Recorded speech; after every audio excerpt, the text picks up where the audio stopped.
People kept referring to plastic bags as this thing called a single-use disposable. Single-use disposable plastic. Think about it.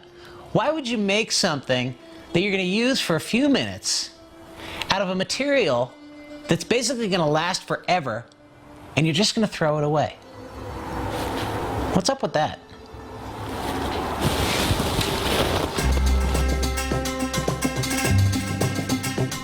From things like yogurt containers, yogurt tubes, plastic forks, plastic spoons, don't even get me started on snackables, stackables, Lunchables, pizza on a cookie, to-go containers, all kinds of packaging created to be ripped off, then tossed off, sandwich bags, snack bags, candy wrappers, drinking straws, and of course, the big three.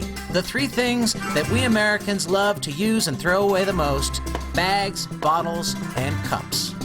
I've done several images on single-use disposable plastics. One of them is an image of 60,000 plastic bags, which is the number of plastic bags, sacks, and wraps consumed in the United States every 5 seconds. So I recently found out that there is all this trash sitting in the middle of the ocean, and a lot of this trash is plastic. And my first thought was, well, all right, but I didn't do that. Where does that trash come from? Trash gets loose on the land, it blows into a river, and the trash goes into the ocean. So that is our plastic out there, and there's a lot of it. How bad is the situation with plastic in the ocean? I think it's bad because it's unnecessary. It doesn't have to be there. There are clear environmental consequences in terms of, we know that over 260 species are affected by plastic debris through entanglement and ingestion. So just based on the statistics of production, how we've gone from 500,000 tons of plastic per year produced in the 1950s to over 260 million tons today. To put that into context, okay, the first decade of this century, by 2010, will have produced more plastic than we produced in the whole of the century that preceded. And most of that material is going to make throwaway items that are then ending up in landfill or the ocean. You guys have been hanging out here on the beach. 80% of all marine debris actually starts from a land-based source. All drains do lead to the ocean.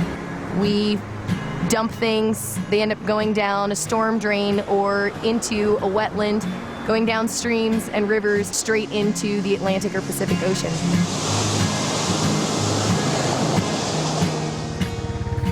The albatross that are surrounding us here today face numerous threats over the course of their life to successfully come back here and have chicks of their own. They've got to fly hundreds of miles to find food. They've got to survive for several years at sea. And the plastics in the ecosystem are just another hurdle in that path to come back here.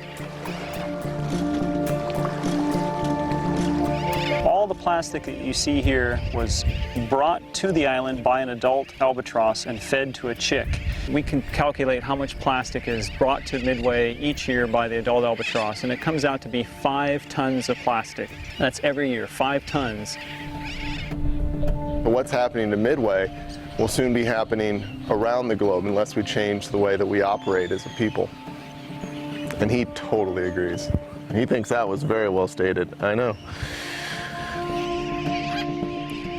It's not just albatross that are feeling the effects of plastic in our oceans. Over 260 marine species are being impacted by plastic, either through ingestion or entanglement. This 26-foot-long bride's whale was stranded on a beach in Australia and died. It was found that the whale's stomach was packed with over 19 square feet of plastic. In fact, it is estimated that plastic kills 100,000 marine animals each year. Just about every big animal in the ocean is down 90%. Animals aren't going to be fine unless we figure out how to help them. But imagine if every morning your breakfast was a bowl of cereal and half the stuff in the bowl was little styrofoam balls and half of it was cereal. In some parts of the ocean, there's enough plastic out there that animals are eating a lot of it, and it's not good. There's really no cleaning it up. I've heard the the scenario that to clean up the North Pacific Gyre, it would be akin to vacuuming the entire continental United States 3 times over. That's a monumental task. So we're stuck with that plastic in the ocean as it is. We need help from industry and people involved in product and packaging design to help with material reduction. Reducing the quantities of plastic that we use for single-use, one-trip items, and then they're thrown away. And that's, to my mind, a third of all the plastics we make. That's what we're using them for. That's the area that really needs to be targeted if we want to help to reduce the problems of contamination of the marine environment.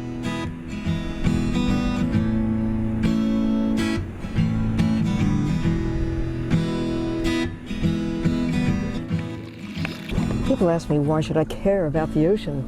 It seems so obvious. The ocean is the cornerstone of Earth's life support system. It shapes climate and weather. It holds most of life on Earth. 97% of Earth's water is there. It's the blue heart of the planet.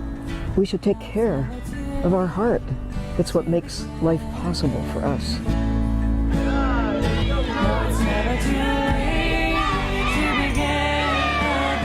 We still have a really good chance to make things better than they are. They won't get better unless we take the action and inspire others to do the same thing.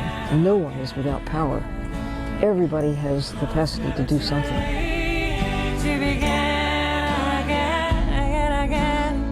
Even though we can't clean up what's already in our oceans, we can make sure that we do all we can to not add more to it. Can I use my own container? We can use less plastic. We can make sure our trash doesn't become litter. Remember, all rivers lead to the ocean, so even if you live in a landlocked state, your trash can end up here. I'll take the free-range chicken.